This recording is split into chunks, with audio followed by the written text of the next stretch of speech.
following is a presentation of Main Street Media, your source for news, sports, and information on Main Street in Middle Tennessee.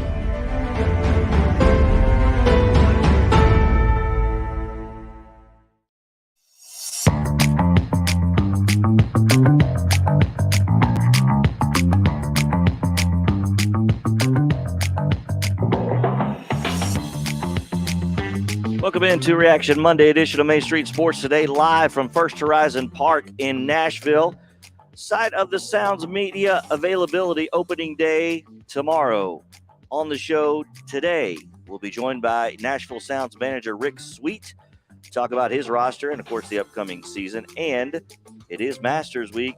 We'll be joined by Virgil Herring, golf coach at Innsworth, and react to the world of sports.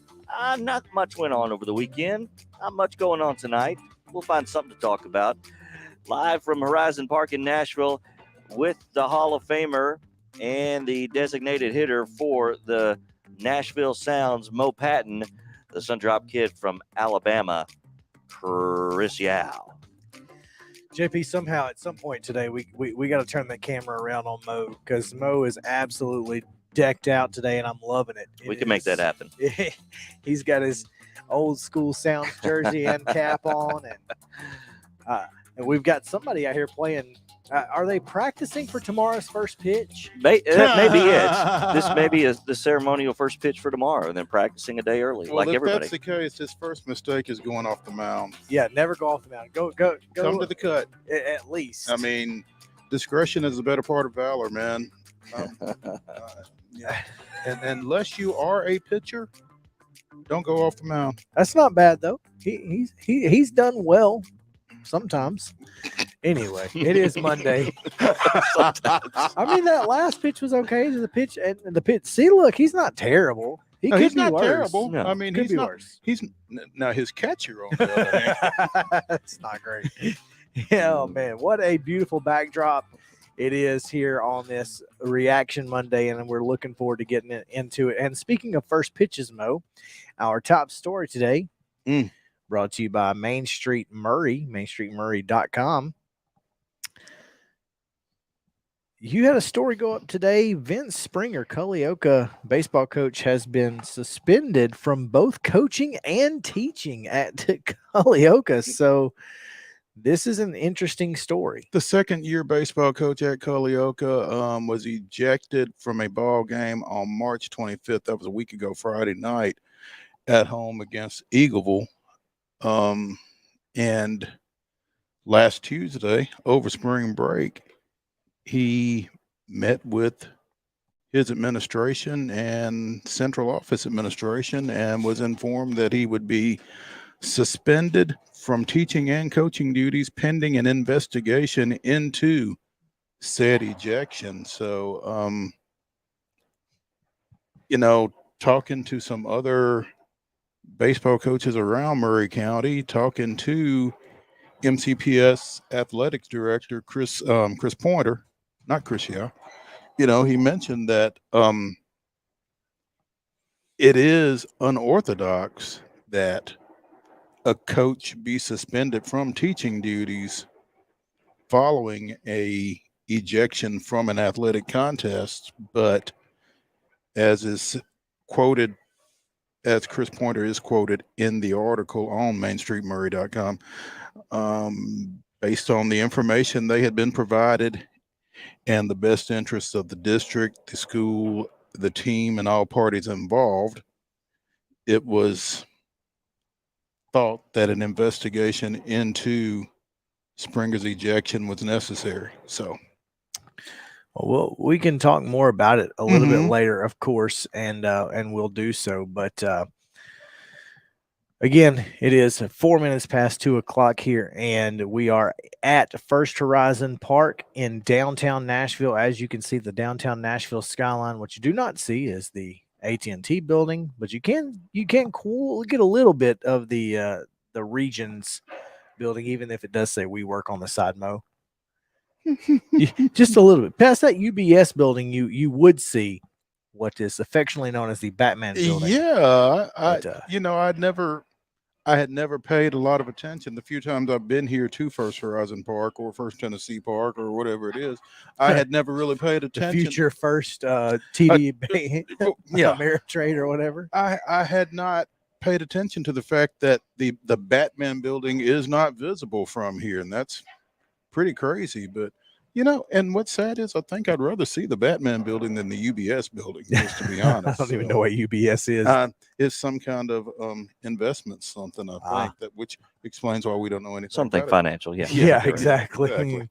All right, let's go ahead and get some results and schedules from over the weekend. There's a ton of them, and we're probably gonna take for the next 10 minutes. But Rick Sweet will be joining us here in studio as soon as we get done. So, JP, take it away for today's rundown. This is the Rundown. The Monday Rundown is brought to you by Zion Christian Academy, providing a Christ-centered college prep education at an affordable cost. Call 931-388-5731 or visit zioneagles.org to schedule an appointment for a tour today. All right, busy day, weekend, actually. High school baseball over the weekend. It was Murfreesboro Central falling to Hilton Head. Prep from South Carolina. Portland over Tennessee Heat. Nolensville defeated David Crockett. It was Eagleville 3-0 over Chattanooga Central. Wilson Central big over Franklin County. Westmoreland 18, Tennessee Heat 1. Blackman 2-1 winners over Davidson Academy. Friendship Christian defeated Community. Lawrence County fell to Brighton. It was Hardin County also over Lawrence County. Oakland over Noblesville from Indiana. Independence 20, Page 15. That's a baseball score, folks. Riverdale 10-2 over Zionsville from Indiana. Rockville 2-1 over Shelbyville. It was Smyrna winners over Nolensville. Beach defeated Stewart's Creek. Creekwood shut out by Dixon County in a rivalry game. Silverdale Academy 11-6 over Eagleville. Fairview defeated Greenbrier. White House Heritage falls to Gallatin. Franklin Christian over Hampshire. It was Mount Pleasant defeating Cornersville 3-2. Heritage Christian from Indiana got the best of Richland 5-3. Station Camp down Franklin County. Summertown shut out by Watkins Memorial from Ohio. Clarksville also fell to Watkins Memorial. Clarksville did defeat Davidson Academy. It was Summit 13-8 over Wilson Central. Brentwood over Ravenwood in the Battle of the Woods. East Robertson defeated Springfield. Cheatham County down by West. Brentwood Academy over Lipscomb Academy. Pope Prep down Innsworth 12-9. Centennial 59 winners over BGA. Waverly 6-3 winners over Franklin Road Academy. Goodpasture falls to Hendersonville. MTCS shutting out Hampton. Columbia Academy 9-5 over USJ. Those were all Friday scores. On Saturday, Clarksville Academy defeated Sevier County. Rockville over Franklin County. Station Camp over Shelbyville. It was Westmoreland defeating Trousdale County. Beach over Blackman. Springfield falls to East Robertson. Clarksville shutting out Oakland. Nolensville 10-5 winners over Riverdale. Siegel defeated Station Camp. Smyrna over Davidson Academy. Summit defeats Stewart's County. Tullahoma shut out by Beach. Eagleville over Sardis from Alabama. It was Gallatin 7-6 over Lebanon. Ravenwood 16-0 over Green Hill. Portland defeated Christian Community. Centennial falls to NBA. Franklin doubling up Columbia Central. Lincoln County over Columbia Central as well. Goodpasture 11-1 over Overton. Nolensville defeats Fishers from Indiana. Clarksville falls to Hartselle from Alabama. Dixon County over Creekwood. It was Henry County shutting out Montgomery Central. Rossview over Independence. CPA over Page. Grace Christian over CPA. BGA over Innsworth. Columbia Academy defeats White House.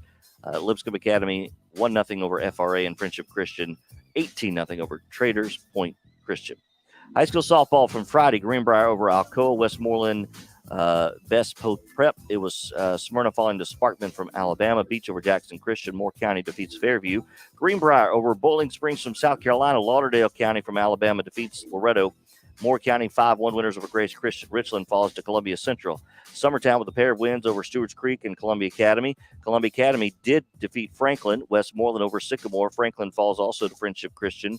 Wilson Central 2-0 over Dyer County. Brentwood Academy shutting out Franklin County. Summit over Davidson. Goodpasture gets a pair of wins over Nolensville and Jackson Christian. On to Saturday scores. David Crockett over White House. Greenbrier over David Crockett. Franklin County over Westmoreland. Westmoreland defeated TCS. DCA over Westmoreland. Smyrna falls to Tuscaloosa County from Alabama.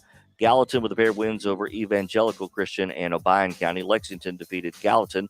Greenbrier over Morristown West. Westmoreland over Moore County. Summertown with a pair of wins over Franklin. Stewart's County actually got 3 wins over Tipton Rosemark as well. Did fall to Wilson Central. Lexington defeats Creekwood. McNary Central over Montgomery Central. McNary over Dixon County. Jackson Christian over Nolensville. Waverly Falls to Gallatin. Dyer County over Nolensville. Summertown defeats Dyer County. Columbia Academy got 3 wins over Friendship Christian, Hardin County, and Beach, but then falls to Wilson Central 1-0. Davidson Academy over Lebanon. Jackson Christian over Summit. Jackson Christian also falls to Wilson Central. And on Sunday, Dobbins Bennett over Greenbrier, Greenbrier over Greenville, and Greenville over Volunteer. On to the pitch from Friday, boys soccer, Lebanon over Glencliff. Oakland falls to Norman North from Oklahoma. Gibbs over Beach. CPA 3-1 winners over Hendersonville. White House over Portland. Columbia Central over Bob Jones from Alabama. Giles County 3-1 over Lincoln County. Loretto defeats Adamsville 3-1. Station Camp 2-1 over Christian Brothers. On Saturday, Oakland over Norman North from Oklahoma 1-0. Columbia Central shutting out Owasso from Oklahoma, and Collierville 2-1 over Station Camp. College baseball over the weekend. Austin Peay took 2-3 from SEMO. Belmont swept Murray in a 3-game set. Lipscomb did the same to Bellarmine. MTSU took 2-3 from Western. Yes, a 100 miles of hate. Tennessee swept Vanderbilt over the weekend as well. Sorry. No, that's not the one I want. How about that one? It was so long we had to get more. Yep, that's the way it happens. Or it could have just been my distraught of Vanderbilt losing 3 to Tennessee. Number 1 team in the country. They proved it for sure. All right, elsewhere it was Trevecca took split, actually, a 4-game set with Findlay. Cumberland over Freed Hardeman and took 2-3. Walter State swept a doubleheader over Vol State. Columbia State did the same over Southwest Tennessee State. College softball. It was Southern Illinois University Edwardsville sweeping a 3-game set over TSU. Kennesaw State took 2-3 from Lipscomb. UT Martin did the same over Belmont. FAU the same over MTSU. Austin Peay took 2-3 from Tennessee Tech, and Tennessee took 2-3 from Mississippi State. NAIA Cumberland took 3-4 from Bethel. In JUCO softball, Vol State and Walter State split a doubleheader, and Columbia State swept Southwest Tennessee State. In the NBA, the Grizzlies 122-114 winners over the Suns, and the Preds fall to the Sabres 4-2 in Buffalo. All right, high school baseball today on this Monday. The schedule: 4 p.m. first pitch, Stewart's Creek at Antioch, Glencliff at Hillwood. At 4:30, it is Good Pasture and Davidson Academy, Friendship Christian and Easel Harding, and Mount Juliet Christian welcomes DCA.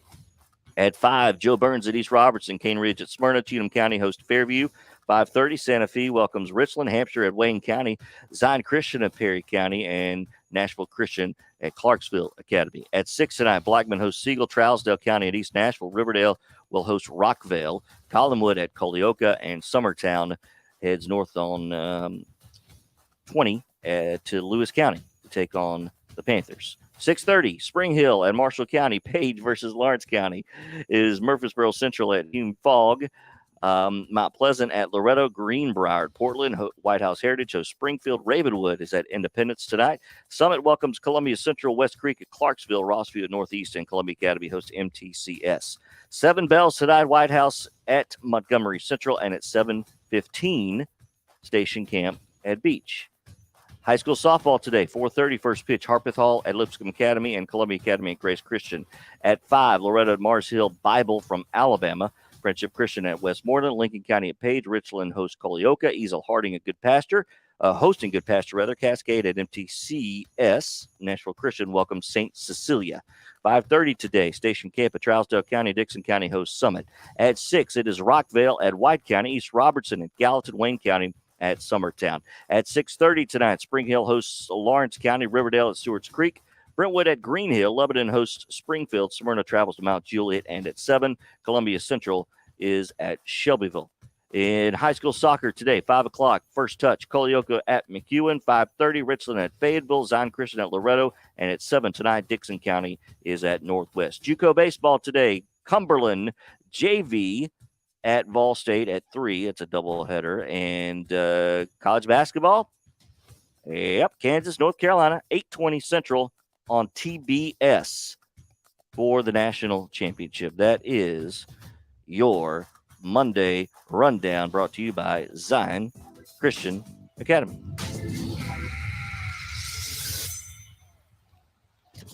Here.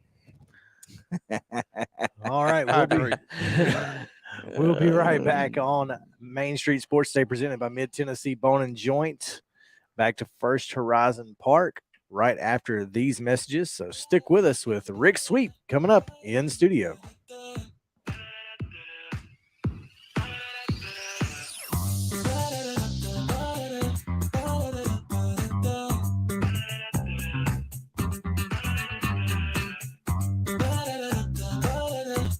Mid-Tennessee Bone and Joint treats your orthopedic injuries and existing conditions. Our trained physicians will get you back in the game faster. Contact us at 931-381-2663 or www.mtbj.net.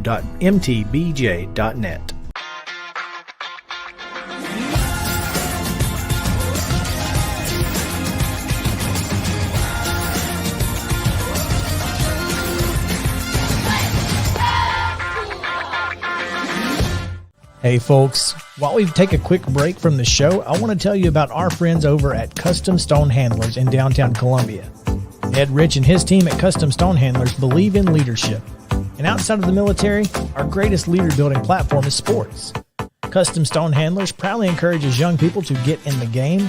You can contact them today at 931-490-4990 or visit CustomStonehandlers.com. Jones & Lang Sporting Goods here in Columbia has been outfitting teams, officials, and anybody else from T-ball to college for 50-plus years. Be sure and check them out at 931-388-8060 or online at jonesandlang.com. Jones & Lang Sporting Goods, the look of a winner. Zion Christian Academy, ZionEagles.org or 931-388-5731. You can schedule your appointment. Go tour their campus. It is beautiful over there, and you're definitely going to want to see it. Again, it's ZionEagles.org. Give them a call, 931-388-5731, and schedule your tour today. Are you an enthusiastic sports fan? Want to have fun and get in on the action? Heck yes, that'd be awesome. Have great attention to detail? Want to stay active? Definitely. Want to give back to the student athletes in your community? Obviously, yes. Then you'd make an excellent high school sports official. We need more officials in Tennessee, because with no high school officials, there are no high school sports. Sign up today at highschoolofficials.com. Mid-Tennessee Bone and Joint has been the official sports medicine provider for Murray County Schools for more than 40 years. We specialize in orthopedic injuries, and our Ortho Quick walk-in service lets you bypass the ER. Visit us online at www.mtbj.net.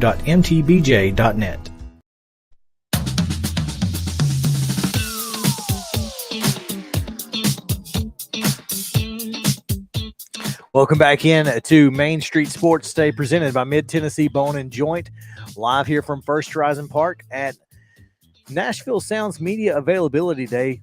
We are patiently awaiting the start of batting practice, which will commence immediately following our show. So sorry you won't get the chance to watch it, but that's okay. It's all right. It's all right. We'll have some video later on it. So, Well, that's we're used to that. I mean, that's typically the way it works for us. Anything that happens once we get off the air. So this is no different. But as promised, we are joined by Nashville Sounds manager Rick Sweet, who is in the second year of his second stint with the Sounds, having previously been here in 2014 and 2015, I believe. This is a little different look, is it not? Oh, yeah. Hey. Old Greer is that's long gone. I actually drove by it last year, and it's long gone. Long gone. Yeah, you're right. But they did move the scoreboard. I didn't know this. Somebody said they moved the scoreboard. They saw it somewhere away from the ballpark. They were using it advertising or something. Oh, goodness. That's so the original guitar. Oh, yeah. Rick, before we get into this year's team and tomorrow night's opener against visiting Durham, got to ask you. I looked up your Wikipedia and I got to ask you, how's your bracket? Gonzaga graduate. It's a shame. I ripped it up a long time ago. I don't think I will watch the Kansas game tonight because my son goes to school at Kansas. Okay. And but no, I ripped mine up last year. Last year I was thinking it finally, because you always put your alma mater. You got them going all the way. I had them going all the way. Everything I had, and broke my heart again. Again.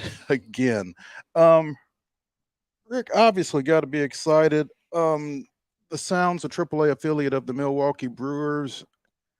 That's a team that was a postseason team a year ago, and at the AAA level, yeah, obviously they've got aspirations of repeating that this time.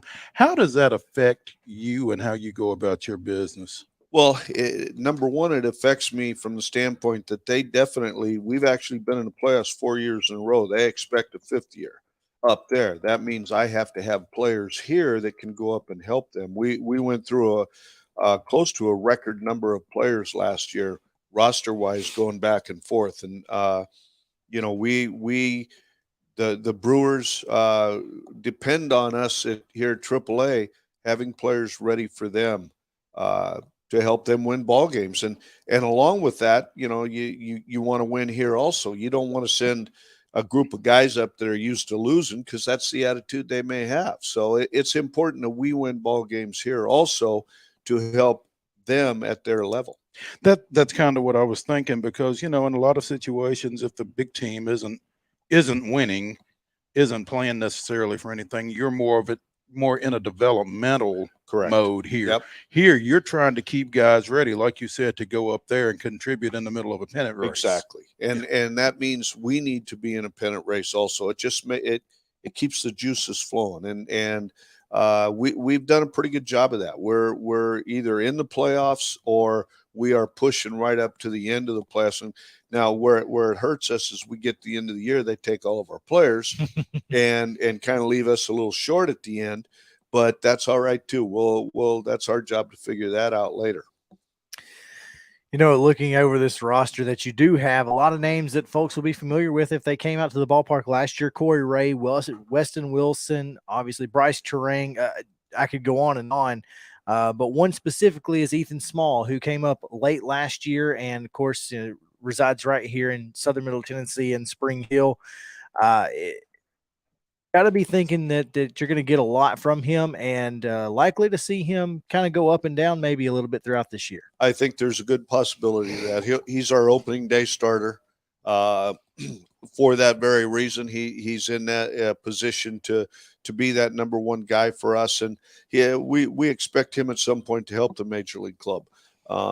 He knows how to pitch. He's not an overpowering guy, but he knows how to pitch. He's smart. He's left-handed. He has plenty of giddy up on the ball to make it work. So he's the type of guy when I send out there, I'm pretty confident I'm going to get a solid game out of him. First rounder in 2019 out of Mississippi State. Obviously, the Brewers have significant hopes for him. Oh, without a doubt. I don't know projection-wise, but I'm sure it's probably 2022 where they project him to help the major league club.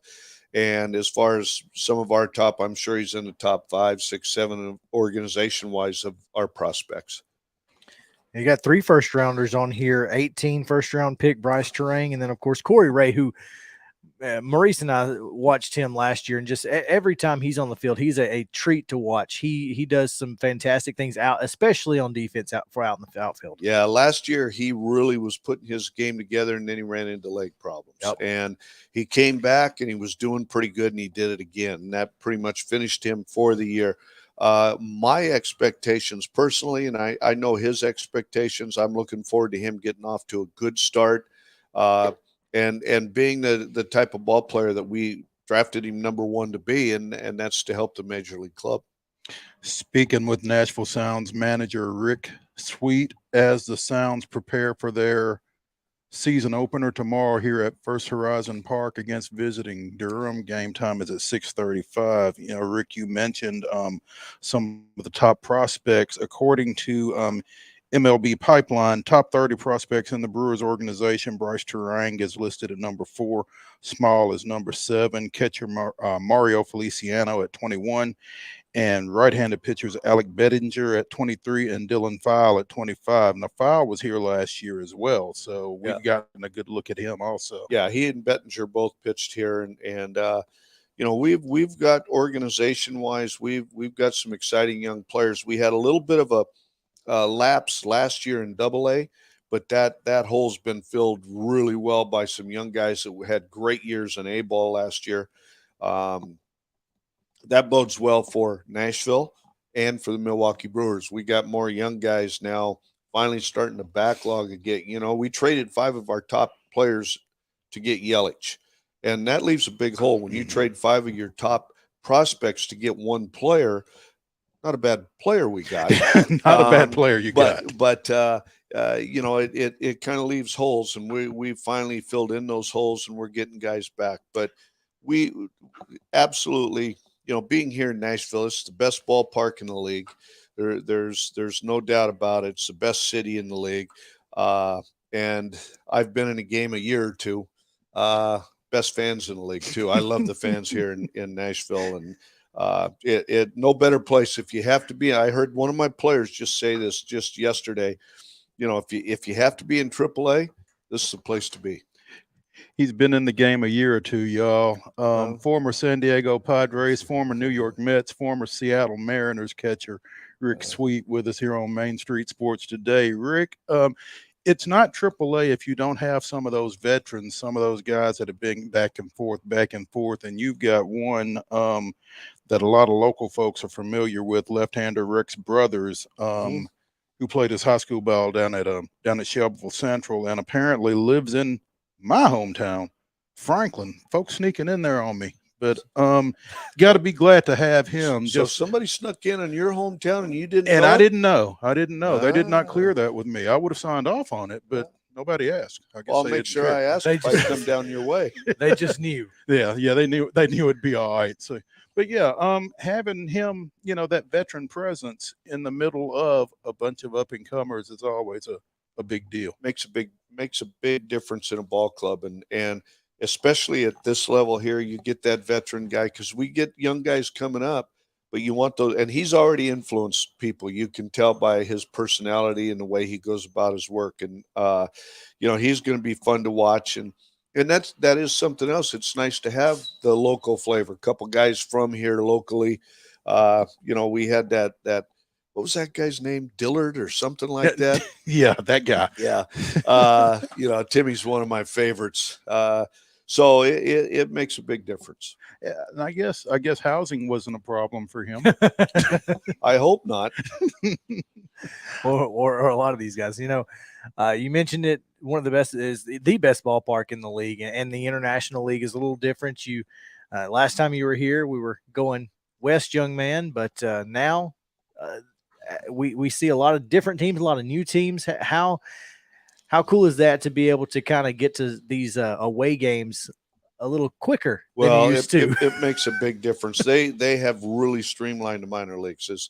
I could tell you some stories, and you just look at me like, you're crazy. There's no way you guys used to do that. So, there were 3 leagues for a while, then there were 2, and now they've changed it to where they actually think about the players, and nice actually their health. These travel makes it so much easier and so much nicer that we don't have, play it, get to bed at 1, 2 in the morning and be 3:30 downstairs, ready to go catch a flight and go play somewhere. We have actually every Monday's an off day now, and that's our travel days. And it's like, this is a piece of cake compared to what it used to be at the AAA level. Now, do you all travel on Monday, or do you travel on Sunday night? We usually travel. Monday's the off day, so we travel Monday night on the off day to play the game on Tuesday wherever we're going. Okay. And we'll either bus or fly, depending on obviously how far away it is. But Not busing to St. Paul. No, we're going to fly down. Just making sure. And I'm taking my long underwear.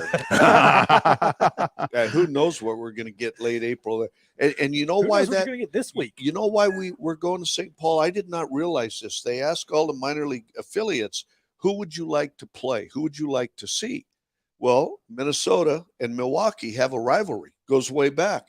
So the Twins said, we'd like to see Milwaukee's AAA club, Nashville. That's why we're flying up there to play them. Little rivalry going on. I kind of like that.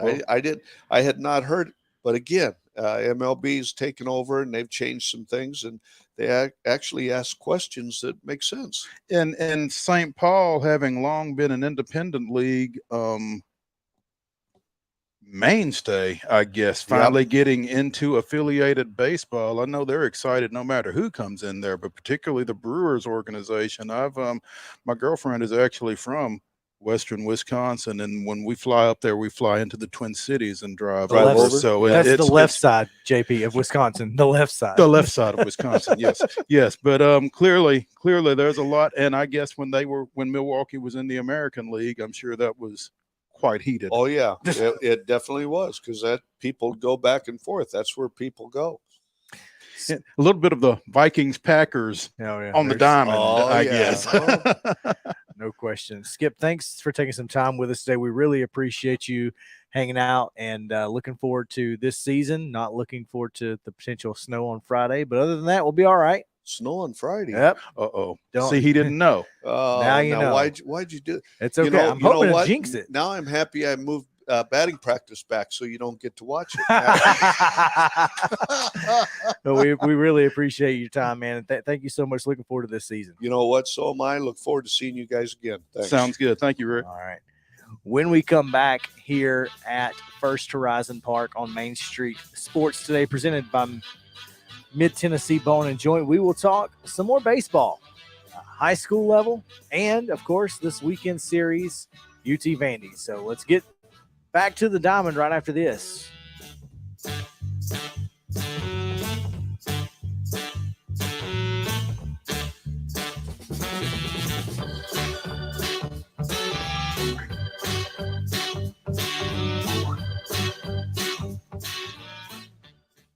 Mid-Tennessee Bone and Joint treats your orthopedic injuries and existing conditions. Our trained physicians will get you back in the game faster. Contact us at 931-381-2663 or www.mtbj.net.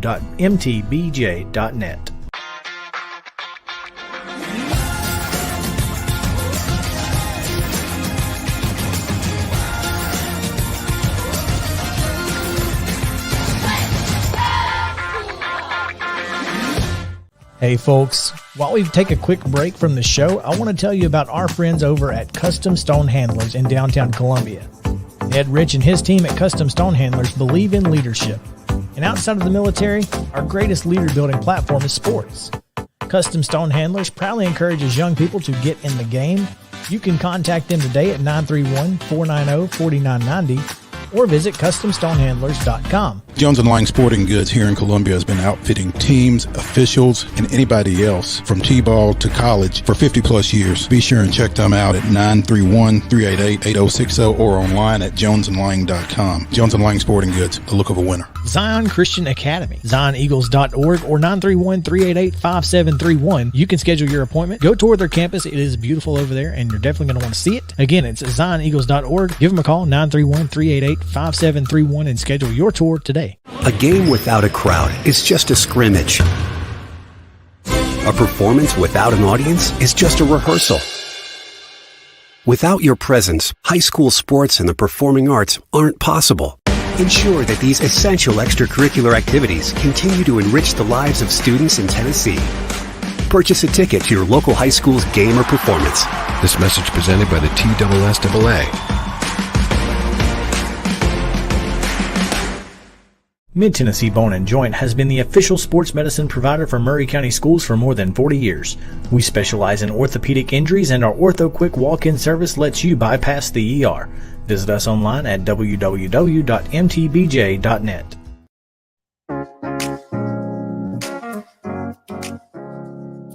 Check out Mornings on Main Street, weekday mornings on all of the Main Street media social platforms with Big Joe Dubin and Justin. Big Joe and Justin each weekday begins at 7 a.m. for the most up-to-date news and more from around the entire mid-state. It's Mornings on Main Street with Big Joe Dubin, 7 a.m. on all Main Street social media platforms. Now back to the visiting radio booth live at First Horizon Park with the Hall of Famer Mo Patton. Here is Chris Yao. Welcome back in. It is Main Street Sports Today presented by Mid-Tennessee Bone and Joint. Chris, before we go any further, I just got to say that was fun. That was fun. I enjoyed that immensely. Rick Sweet was a treat Yeah. to have on this show. Enjoyed that. And enjoying this layout. This is cool. As they're prepping the field for batting practice, always fun. See some guys out there in the outfield shagging some balls here later, I'm sure. Not so much fun the construction going out in left center field, I guess. The fact that I can only see one crane from here is truly remarkable. If we're talking about the growth of Nashville, it has. There's two. Oh, there are. There's three. Okay, well, yeah. So right in my line of sight is this bar, and it's covering both of those. I swear. I see the tall one. Actually, Chris, there's four because there's another one on out. So yeah, that's all that remains. That's just what we can see. Yeah, that's just what's in front of That's us. what Mo and I can see. Chris can't I see. can't see them. I can only see the one. You could tall have if one. you were sitting down. I could if I were sitting down, but you know what? It's a good view standing up. I kind of got used to standing up in that last segment. Yeah. So I'm just gonna chill over here. There you go. Oh man, the dome of the municipal auditorium in the background over here. Always a great trip. If you've not been over to First Horizon Park, you should certainly make your way out here. It is the best ballpark in AAA. There's no question to me. It's also the only one I've ever been to. So Don't let the facts get in the way of a good story. Never. The best of one, huh? Yep. It's the best one I've ever been to. Seriously though. Rick said it. Yeah, he did. He Yeah. did. So He's been And to a he's- few he's more. been here. He's probably been to all of them. Quite possibly. Yes. Yeah. He's got a punch card. So St. Paul will be the last one on the list since they were they weren't in affiliated ball forever. Exactly. So there you go. Oh man. Well, just a few miles away over the weekend, the Tennessee Volunteers took good care of their number one ranking as they swept the 9th ranked Vanderbilt Commodores over the weekend, despite some controversy in inning number 1, where a Tennessee bat was inspected post home run and was deemed to not have been inspected, or at least to not have had a sticker indicating it had been inspected previously or prior to the series beginning. So the bat was removed from the contest. The batter was called out. It ended the inning, and I think it woke a sleeping giant is what it's it did. exactly what it did. It poked the bear. Did it poke the bear? They though, were or already did poked. They were poked when they got on the bus in Yes. Knoxville. But when Vitello came out and again backed up his players, went to bat for his guys, it showed everybody the type of team that Tennessee has right now is just they are on a mission for one another. And that's fantastic.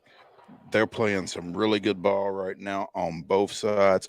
On the mound and at the plate, they're playing some really good ball. What have they won now? 19 straight? 19 Something straight. like that. Their That's only correct. loss was to a really good Texas team, and I think that kind of poked them. But my thing is this. The bat did not have the sticker on it, right? Did not Correct. have the sticker that it was supposed to have on it. Correct. So what was Vanderbilt supposed to do? Nothing? Well, Vanderbilt didn't. I mean, the catcher did, pick the bat up. And no, I'm not saying that there's anything wrong with what Vanderbilt did post knowing the facts. Now, in the moment, I was like, "Are you freaking kidding me? This guy who in 2009 or whenever it was, when they were rolling bats, said some things, and next thing you know, you get a home run, and now that all of a sudden we want to check the bat. So I understand. Here's the thing: during the Todd Raleigh era, anything might have happened. Sure. Here is the crux for me is that the Western Carolina sticker was on there from Wednesday. Now, what did they do between Wednesday and Friday to make the bat illegal? You're arguing semantics. I'm not arguing that. I'm just saying it. That's a fair question. I mean, probably nothing. But I mean, it was just an oversight. Clearly, no, it fell off. The sticker fell off during batting practice. Is what has been said to have happened from the player.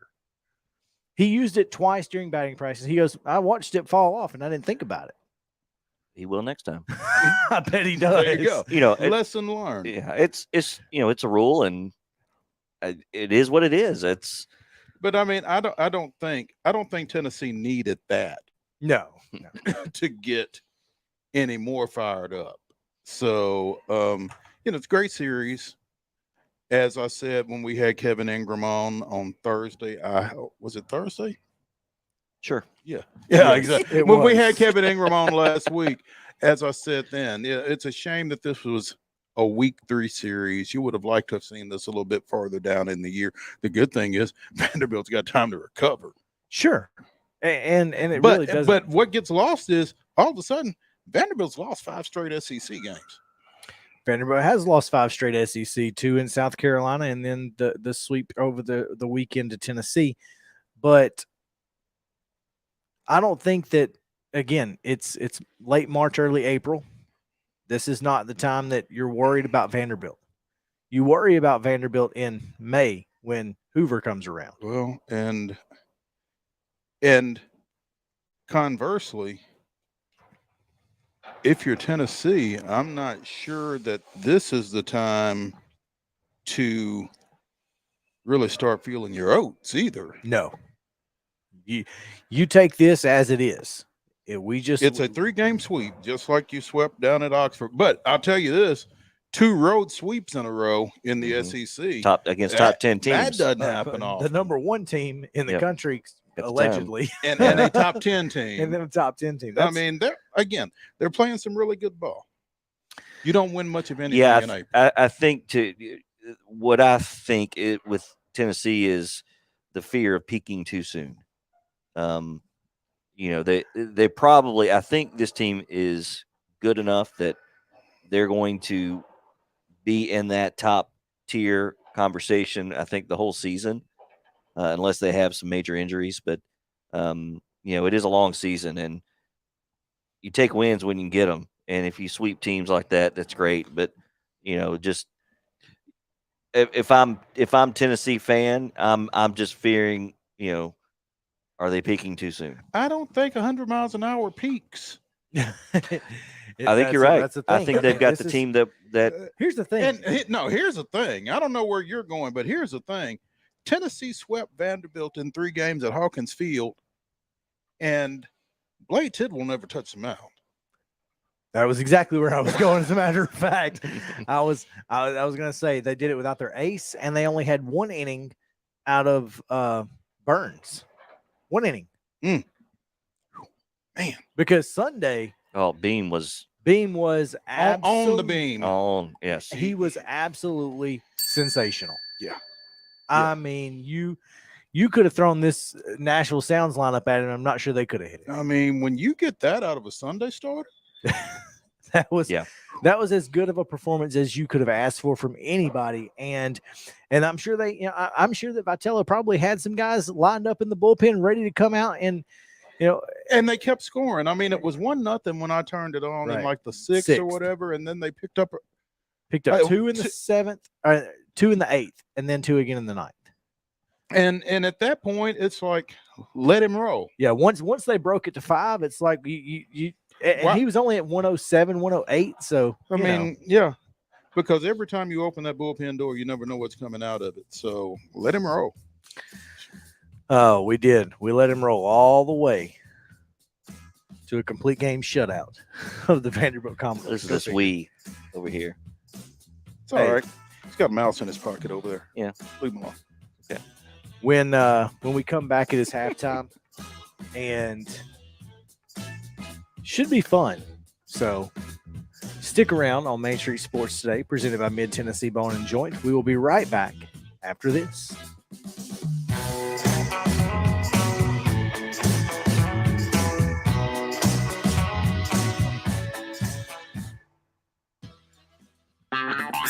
This is Chris Yao with Main Street Sports Today. Every show, Mo Patton and I welcome friends from all across the sports landscape, from high school coaches and reporters to national, college, and pro sports personalities. You never know who might stop by for a chat.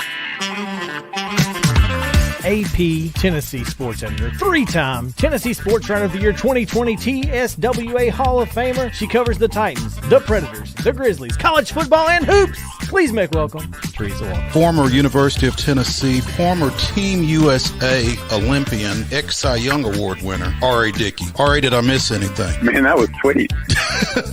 Yeah, I need to listen to that before I go to bed every night. That was nice. Has 5 sports Emmys. That's not bad for the other guy in Wham, Ryan McGee. The other guy in Wham married the best-looking girl, Bananarama, so the other guy in Wham had a pretty good life. From preps to pros, we're taking on the sports topics you care about. Tune in across Main Street Media social platforms at 2 p.m. or on demand on your podcast distribution platform of choice.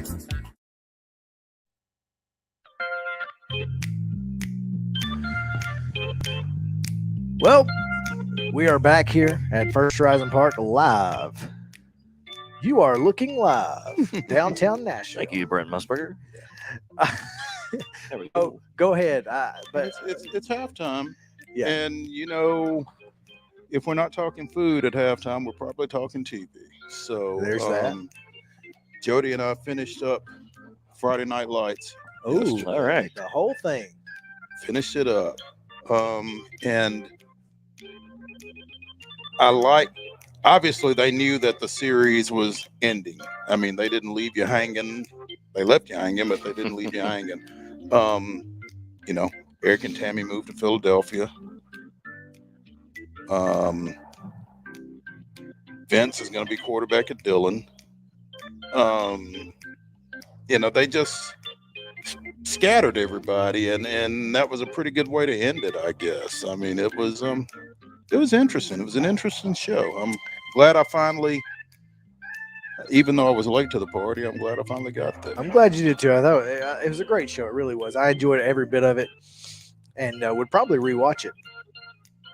Speaking of TV, though, and he said Brent Musburger watched Winning Time last night. Got on the latest episode of Winning Time, and just before the first game of the 79-80 season, Pat Riley, who is the color analyst on the radio broadcast With Chick Hearn. with Chick Hearn on the and they're in the locker room or in the dressing room, and Chick's like, look, when I ball my fist up, I mean stop talking. So anyway, so as they're in the dressing room getting ready to go out, the TV is on. It says NBA on CBS with play-by-play voice Brent Musburger, and Chick goes, these network idiots don't have a clue what they're doing. They wouldn't know a good play-by-play man if they. It was so funny. That's great. Thought that was hilarious, but yeah, man, it's been a great series. If you guys haven't got a chance to see it, you should definitely watch it. It ended last night. The episode ends with Jerry. What's his name? Mac. What's his name? The coach. Jerry West? No, the coach of the 79 team is. Anyway, he had that bicycle accident. So the episode ends with his bicycle accident. And so he's just laying on the pavement. And I'm like, man, I had to go look it up because I was like, did he die? Then I realized he lived till he was 83. So I figured he probably didn't die. Speaking of Winning Time, Jeff Pearlman's Bo Jackson book is supposed to hit the stands in October. So He's excited. I'm excited. We're excited. Heck yeah. Yeah, should be a fun read when that one comes down. All right, we've The got last folk hero. we've got at least one player out on the outfield grass getting warmed up, so I'm sure we'll be seeing a few more here in the second half, so stick around. Main Street Sports Today, presented by Mid-Tennessee Bone and Joint, returns after this.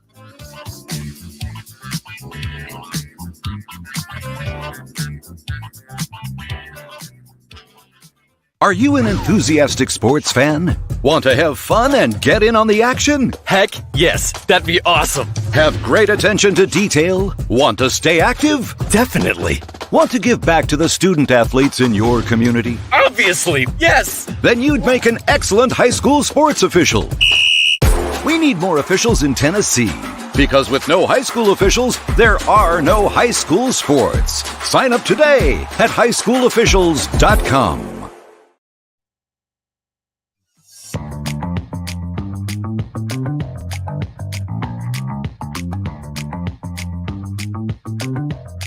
Welcome in the second half of Main Street Sports Today, live from First Horizon Park in Nashville, as the Sounds have their media availability session today. Batting practice coming up a little later. But we've got a second half here to talk with Virgil Herring, Ensworth Golf, and it's Masters Week. We'll be talking about that. Will Tiger play? We'll get his thoughts on that. Also, a preview of tonight's national championship game. Kansas and North Carolina, a couple of blue bloods down in the Big Easy. So we'll talk about that and much more. Coming up, second half action live from the Diamond. Baseball is back. Opening day tomorrow, AAA baseball. Now, back to the Hall of Famer Mo Patton and Sundrop Kid from Alabama, Chris Yao. Welcome back in. We are First Horizon Park, and it's time to end the basketball season at the collegiate level tonight. Obviously, women's season ended last night with a pretty convincing 15-point win for the Lady Gamecocks. Dawn Staley's group taking out the UConn Lady Huskies.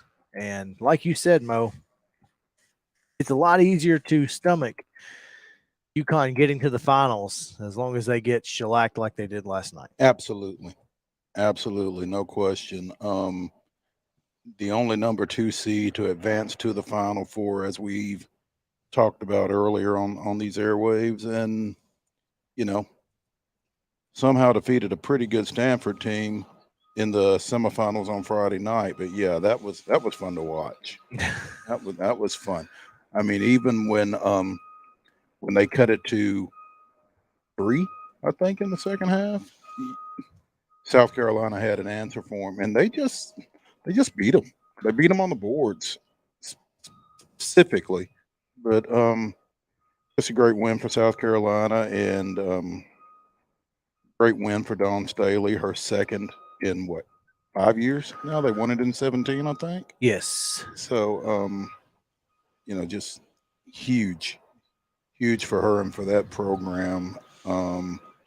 Clearly one of the best coaches, men's or women's basketball in the country. And, you know, just seeing her come up from high school phenom to collegiate star at University of Virginia, to everything she did with Team USA, to starting her coaching career at Temple and getting to South Carolina and building that program, because I remember when South Carolina was just an easy W on the SEC schedule, and they've turned that all the way around. And clearly, I think they finished 35-2. 35-2. That's correct. And one of the losses was to Missouri, and I don't even know who the other one was to. But I mean, just ran through everybody. Yeah, fantastic performance from Destiny Henderson, who finished with 26, a game high. Career high. Career high is what I meant.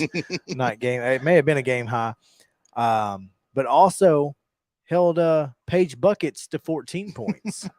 And I'll tell you, you know, for everything that I hate about Connecticut, there are individual players who are just a pleasure to watch from that program over the years. Diana Taurasi, I will literally, never forget.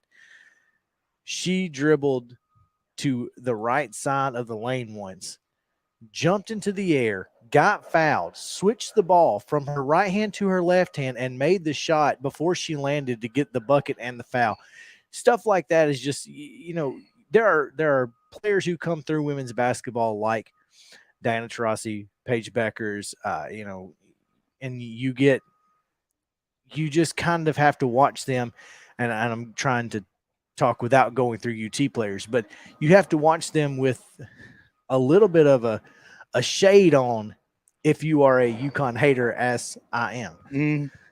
Yeah. I mean, you have to allow yourself to appreciate. You have to, basically. And I mean, Sue Bird's in that same category. I mean, yeah. Buckets. I like it. Paige Buckets, man. She's something special. It's a shame she's playing in stores. but yeah, again, great win for South Carolina. Congratulations to them. Meanwhile, tonight, as you said, finishes up men's college basketball season, and it finishes up as I predicted last week with the Roy Williams Invitational. You did, in fact. Kansas and Carolina. But you know who predicted that North Carolina would be in the national championship game before this whole thing started? Sarah, who finished in the top 57% of brackets. She beat all of us. 57. Killed all of us. Killing all of us, killing Rick Sweet as well. Yeah, I mean, yeah, what do we know? We should have just had Sarah on the top. Yeah. Shoot. Oh, man. It's going to be interesting tonight, I think. I was talking to Jeff Ham, the Sounds play-by-play announcer, here a little bit ago. Carolina's, emotional level Saturday night against Duke had to be so high that you have to wonder if they can get themselves in a position mentally, emotionally to play this game, or if they peaked too soon. Yeah. Saturday in that 81-77 win to send Coach K home. So, and Kansas, I didn't get to see the Villanova game, but it sounds like they played about as well as they could play in that one. So, yeah, tonight's game. The fact that it's on TBS was ironic to me, but it's just so weird. It's weird that it's on TBS. Why is it on cable at all? It's weird that it's on TBS. It's also weird that it's an 8:20 tip. Yeah, Central. That gets the whole country. It does. It makes 6:20 on the West Coast. But it's 9:20 on the East Coast. Right. Yeah, and North Carolina fans don't care. They'll stay up if it's 2 a.m. They don't care. But yeah, you're right. I mean, this is a game that nobody expected to see. I mean, the fact that North Carolina is here is just insane. Kansas, meanwhile, kind of one of those teams who throughout the season you go, this is a team that can make it to the championship game. You thought that over the course of this year, but also they had that ugly game in the Big 12 SEC Challenge when Kentucky came in there and just throttled them. Yeah. Well, I started to say slapped, and then I kind of thought better of it. But yeah, I handled them with ease. Yeah, absolutely. So, but again, those are games that you expect that happen. Those games happen to every team. Nobody's going undefeated in college basketball. I mean, it hasn't happened since the 70s, and probably isn't going to happen ever again. Yeah, I mean, there might be somebody out there, but my guess is that Kansas will take care of business tonight. But I am rooting for Hubert Davis. I don't know that Kansas is going to take care of business. I think North Carolina's been playing some awfully good ball. I think Hubert Davis, in his first year, has a chance to really cement himself even further into North Carolina lore. I mean, they're probably already scouting out a place for the statue after these last two games against Duke. If he pulls this off tonight, the statue may be done by the time they even get back to Chapel Hill. All right, let's talk a little Masters on the other side of a break, and we'll talk to Virgil Herring, who spends his days as the Innsworth golf coach, but also pretty knowledgeable throughout the game of golf. So stick around. We'll get his thoughts on Augusta right after this.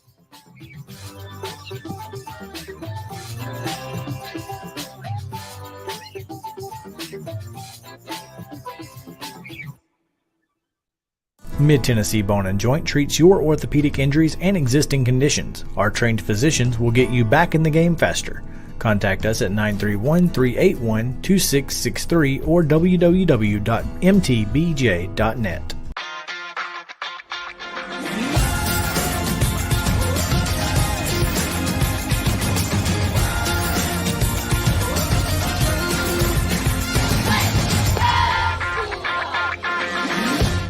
Hey folks, while we take a quick break from the show, I want to tell you about our friends over at Custom Stone Handlers in downtown Columbia. Ed Rich and his team at Custom Stone Handlers believe in leadership. And outside of the military, our greatest leader building platform is sports. Custom Stone Handlers proudly encourages young people to get in the game. You can contact them today at 931-490-4990 or visit CustomStonehandlers.com. Jones & Lang Sporting Goods here in Columbia has been outfitting teams, officials, and anybody else from T-ball to college for 50-plus years. Be sure and check them out at 931-388-8060 or online at jonesandlang.com. Jones & Lang Sporting Goods, the look of a winner. Zion Christian Academy, ZionEagles.org or 931-388-5731. You can schedule your appointment. Go tour their campus. It is beautiful over there, and you're definitely going to want to see it. Again, it's ZionEagles.org. Give them a call, 931-388-5731, and schedule your tour today. Are you an enthusiastic sports fan? Want to have fun and get in on the action? Heck yes, that'd be awesome. Have great attention to detail? Want to stay active? Definitely. Want to give back to the student athletes in your community? Obviously, yes. Then you'd make an excellent high school sports official. We need more officials in Tennessee. Because with no high school officials, there are no high school sports. Sign up today at highschoolofficials.com. Mid-Tennessee Bone and Joint has been the official sports medicine provider for Murray County Schools for more than 40 years. We specialize in orthopedic injuries, and our Ortho Quick walk-in service lets you bypass the ER. Visit us online at www.mtbj.net.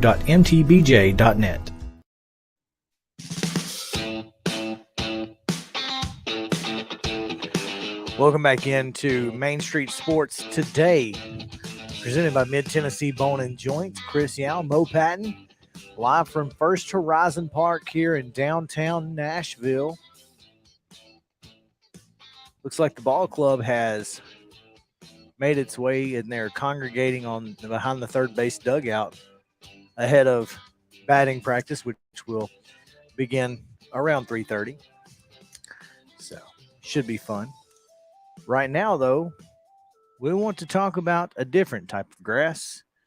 The beautiful and perfectly manicured lawn of Augusta National will be the host for the 2022 Masters. And never a bad time to watch golf when Augusta is on the screen, I can tell you that. And to help us talk about it, we will bring in Virgil Herring, who, as we told you, spends some time as the Innsworth golf coach, but also very knowledgeable about the game throughout. Virgil, how are you? Welcome to the show. I'm fantastic. Thank you very much for having me on. Virgil, I always enjoy getting with you, man. And there's no better time to do it than this time of year. I saw a tweet yesterday that this has got to be the best week sports-wise of the year, with the Final Four, with Major League Baseball opening up, and with the Masters. And I don't think you would argue that. Well, if you're looking for Reaction Monday, today would be a day for us to discuss the fact that it can't get any better than that. It's when it comes to the Final Four, an Augusta National, and we had the women's championship yesterday. Major League Baseball starting up. We get a quadruple dose of Jim Nance. Count me in. Will you make your way down at all, Virgil? As of right now, I'm not scheduled to go. But if a ticket pops up for my sons, I'm out of here like a flash. I did not think about Sunday being the Masters and my traveling back from North Atlanta post Braves game on Sunday. That's oops. See what they have golf on radio. That's yeah. No, I'm more worried about the traffic than yeah. That's a you problem. Yeah, I know. Bro. I messed up. Yeah. Virgil, nobody moves the needle in this sport like Eldrick Woods. Nice. And so the question that has to be asked, you think he's going to go?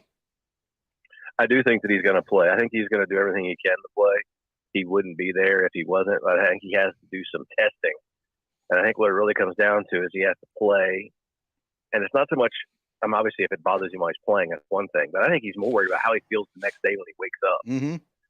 Because at the end of it all, my understanding from the people that have played with him is that the game is there. It's back. He's got the speed. He's got all the shots. But when it comes to, if you haven't been to Augusta National, that is not an easy walk. And it'll be challenging for him to do it. So, and to do it for 4 days. Well, and to do it for 4 days. And it's going to rain a lot the next 2 days. So it's going to be soft, which is going to make it even more difficult.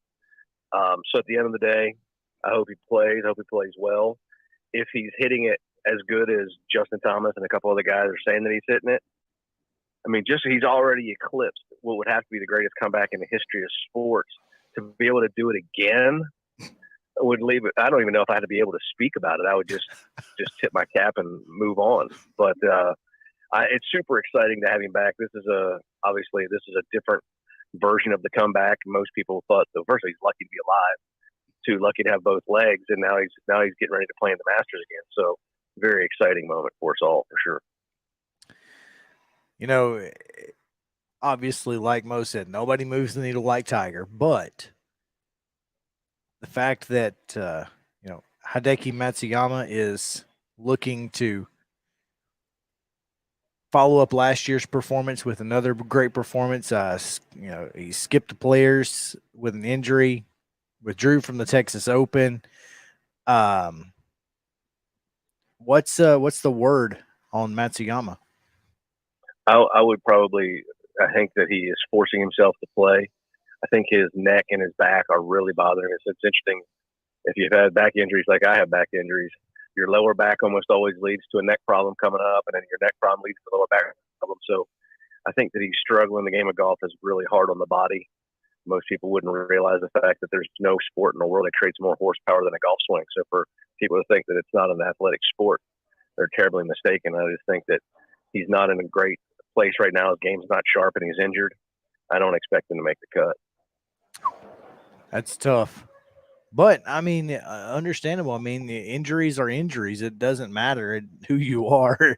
They're going to affect you. And we've seen that from every big-name player over the years. And a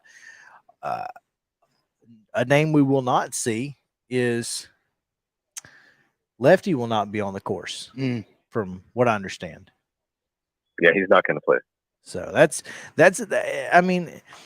without Mickelson on the course, as far as the casual viewer who hasn't paid attention to golf except for the Masters, there are 2 or 3 names that will make you tune in, and Phil Mickelson is one of those.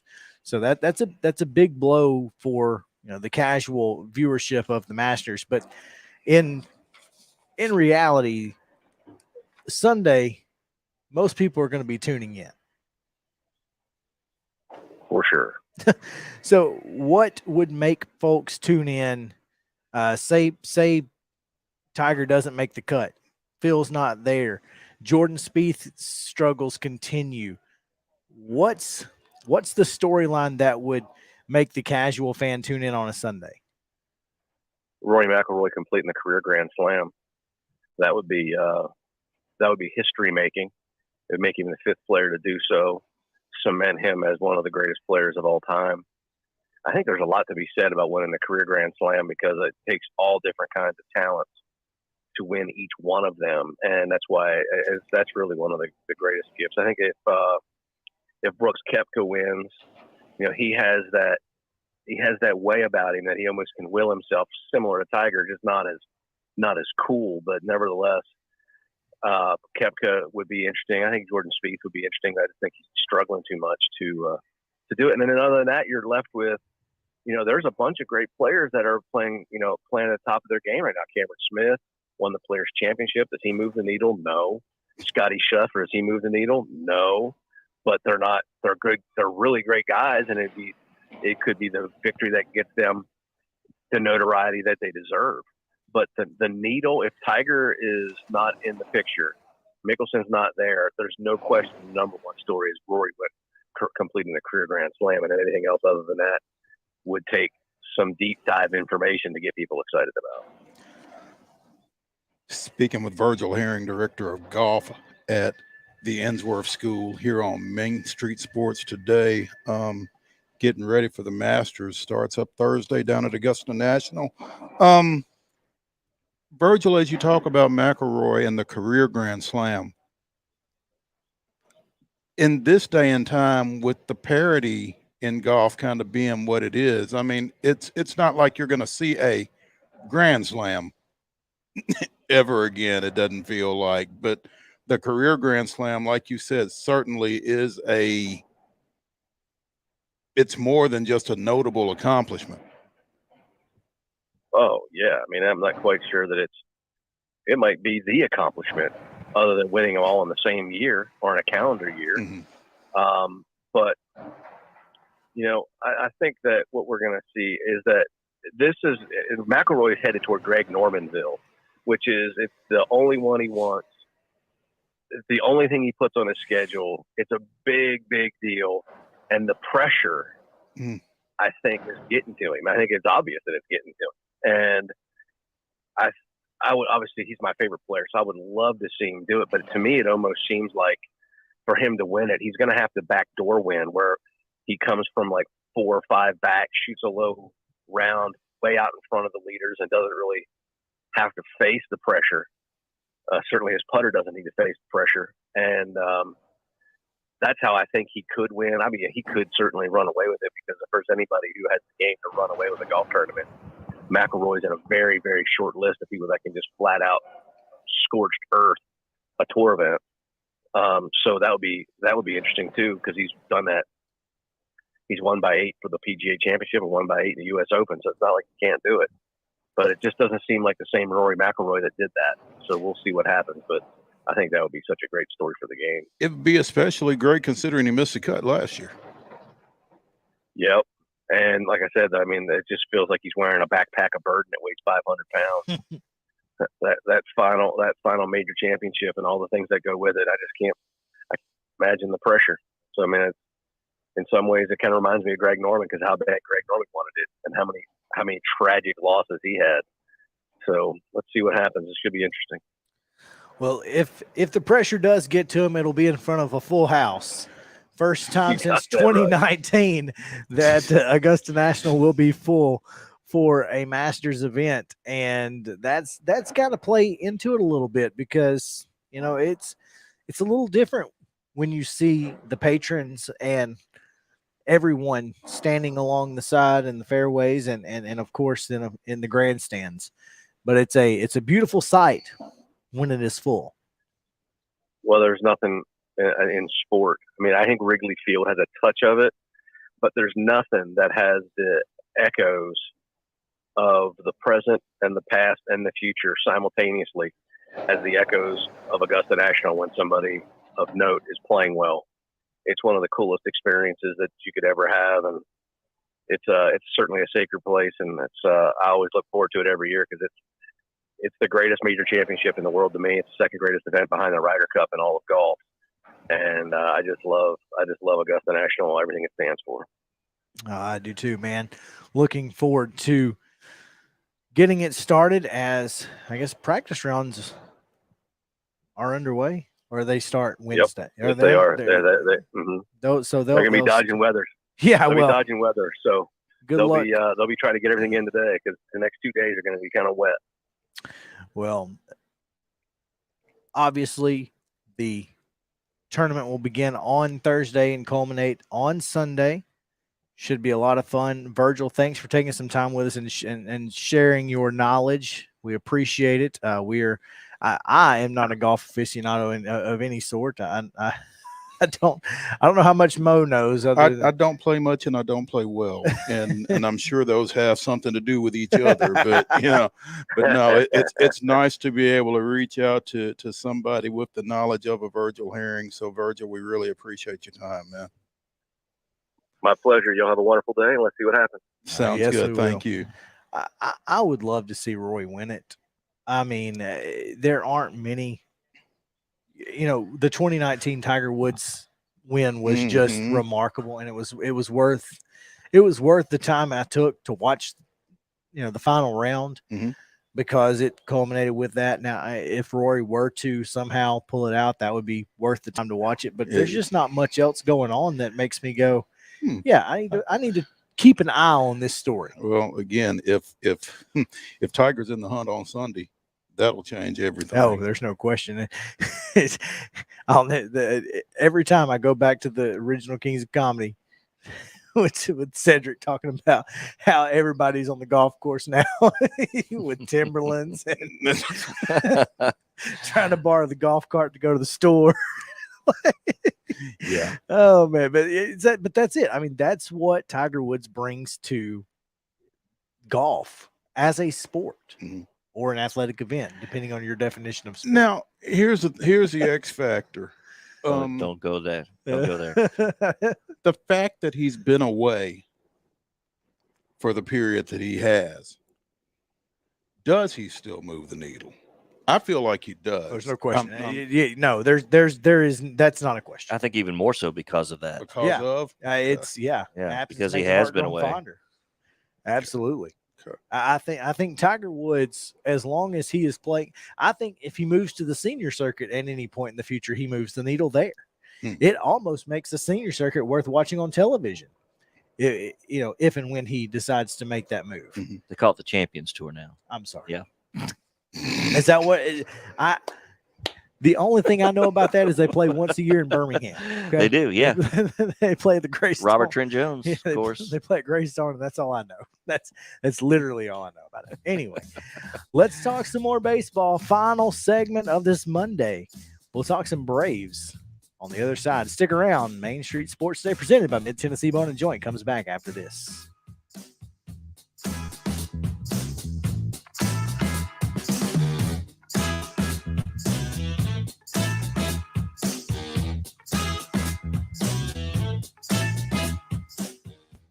Mid-Tennessee Bone and Joint treats your orthopedic injuries and existing conditions. Our trained physicians will get you back in the game faster.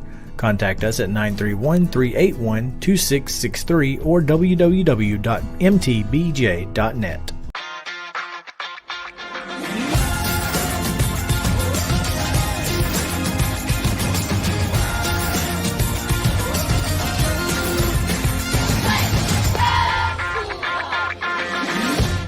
Hey folks, while we take a quick break from the show, I want to tell you about our friends over at Custom Stone Handlers in downtown Columbia. Ed Rich and his team at Custom Stone Handlers believe in leadership. And outside of the military, our greatest leader building platform is sports.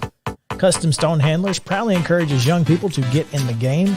You can contact them today at 931-490-4990 or visit CustomStonehandlers.com. Jones & Lang Sporting Goods here in Columbia has been outfitting teams, officials, and anybody else from T-ball to college for 50 plus years. Be sure and check them out at 931-388-8060 or online at jonesandlang.com. Jones & Lang Sporting Goods, the look of a winner. Zion Christian Academy, ZionEagles.org or 931-388-5731. You can schedule your appointment. Go tour their campus. It is beautiful over there, and you're definitely going to want to see it. Again, it's ZionEagles.org. Give them a call, 931-388-5731, and schedule your tour today.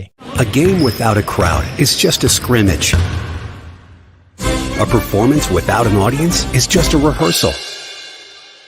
Without your presence, high school sports and the performing arts aren't possible. Ensure that these essential extracurricular activities continue to enrich the lives of students in Tennessee. Purchase a ticket to your local high school's game or performance. This message presented by the TSSAA. Mid-Tennessee Bone & Joint has been the official sports medicine provider for Maury County Schools for more than 40 years. We specialize in orthopedic injuries, and our Ortho Quick walk-in service lets you bypass the ER. Visit us online at www.mtbj.net.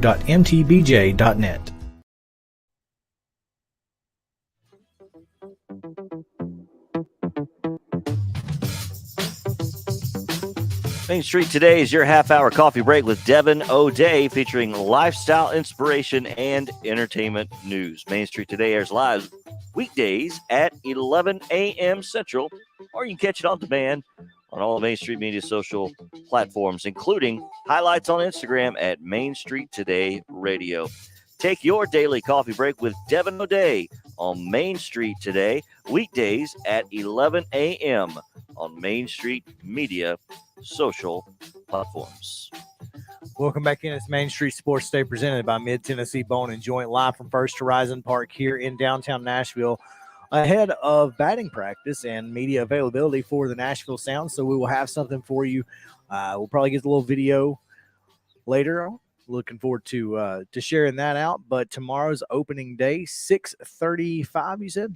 6:35 first pitch here at First Horizon Park against the Durham Bulls. Hit a bull, Win a steak. win a steak.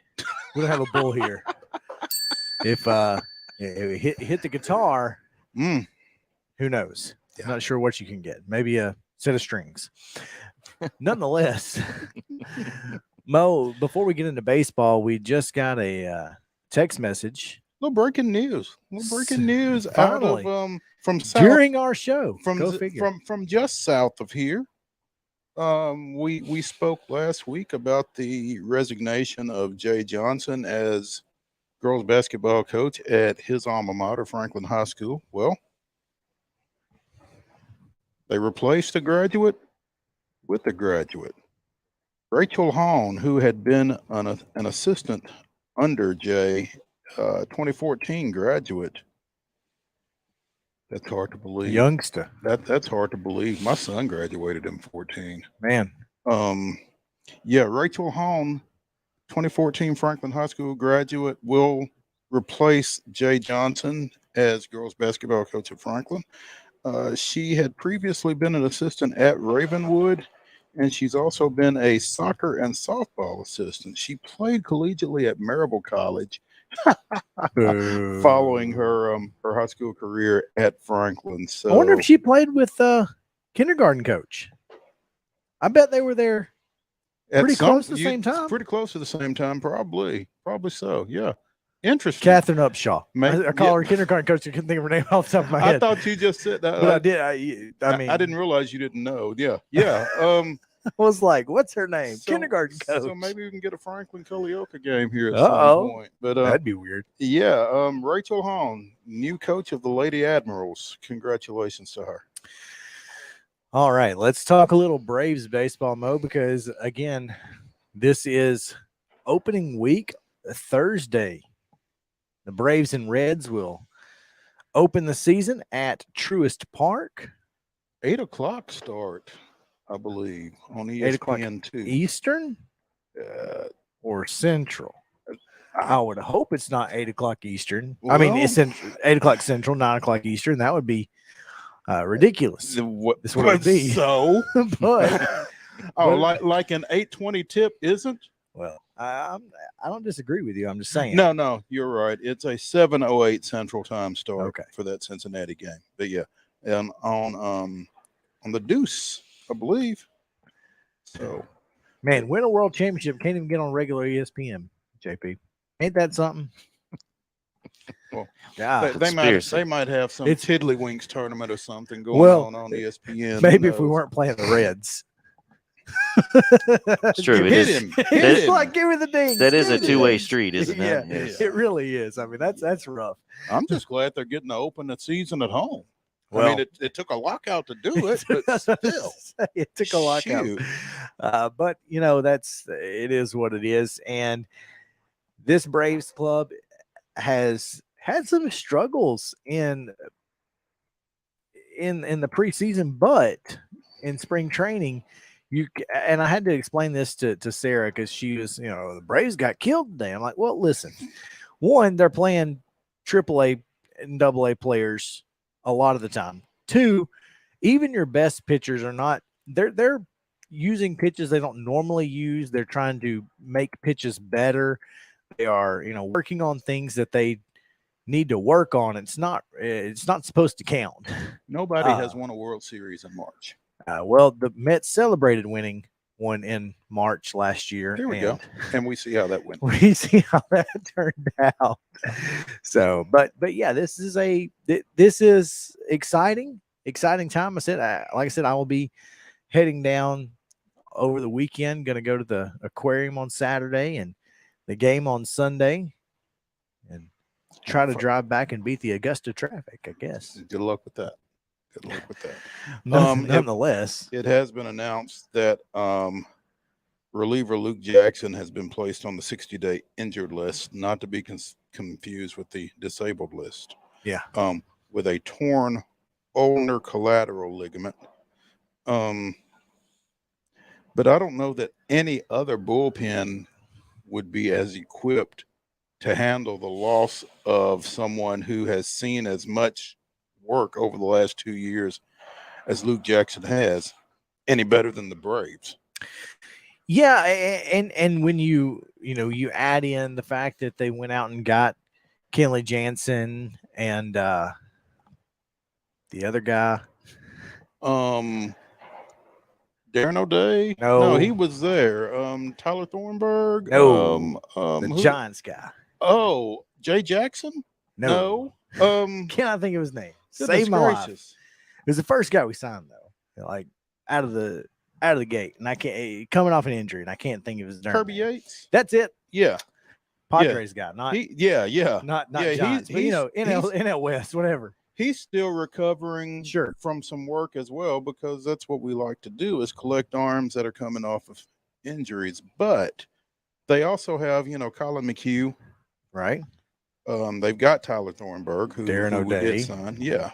So, I mean, they've still got some arms down there. Spencer Strider on the 28-man opening day roster. Former Christian Academy of Knoxville standout. CAK. Yep. So, I think, like I said, I don't know if anybody could withstand the loss of a Luke Jackson quite like the Braves can. But I'm pretty excited. They're going to go with a 6-man rotation to start. As they should with the 28-man roster. There's no reason not to. And plus, you want to kind of get some guys further stretched out. Sure. And make sure that you're not taxing anybody too early, especially with the weather possibilities being what they are. Maybe they're not going to get snow. I hope you don't get snowed out Saturday.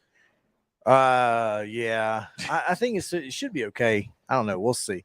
Ian Anderson scheduled to start Sunday, so that would be phenomenal. What would suck is if there's a doubleheader and I'm not allowed to go to the first game of the doubleheader and we don't go at all because it'll be too late when the second game gets started. Let's not speak that into existence. There you go. Ronald Acuna Jr. is on the 10-day injured list, but again, expectation is for him to be there for at least a couple of weeks before maybe making some appearances as a designated hitter before coming back every day in early May. Outside of that, I think the big news is that they're going to break camp with 3 catchers. William Contreras making the roster along with TDA and Matty Pena. And only one infielder. Arcia? Orlando Arcia is the only backup infielder on the roster. Well, as Brian Schnitker spoke to David O'Brien of The Athletic, they feel like Adam Duvall can play some corner.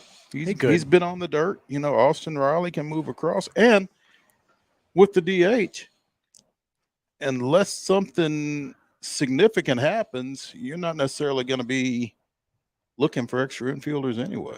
So Exactly right. yeah. All right, that's going to do it. But we got this day in Braves history. So, Mo, tell us what happened today in Braves history. April 4th, 1974, the Braves lost their season opener 7-6 at Cincinnati, despite being staked to a 3-0 first inning lead on a Hank Aaron home run. That home run gave him 714 for his career, tying Babe Ruth. So, another home run, another loss. That was kind of the way things were going for the 74 Braves. So, But every Braves team in the 70s, just about. Yep. That's going to do it for today's show. Thank you guys for hanging out with us here. We appreciate it as always. From First Horizon Park here in downtown Nashville, I'm Chris Yao with Mo Patton and JP Plant. This has been Main Street Sports Today, presented by Mid Tennessee Bone and Joint. We will see you tomorrow.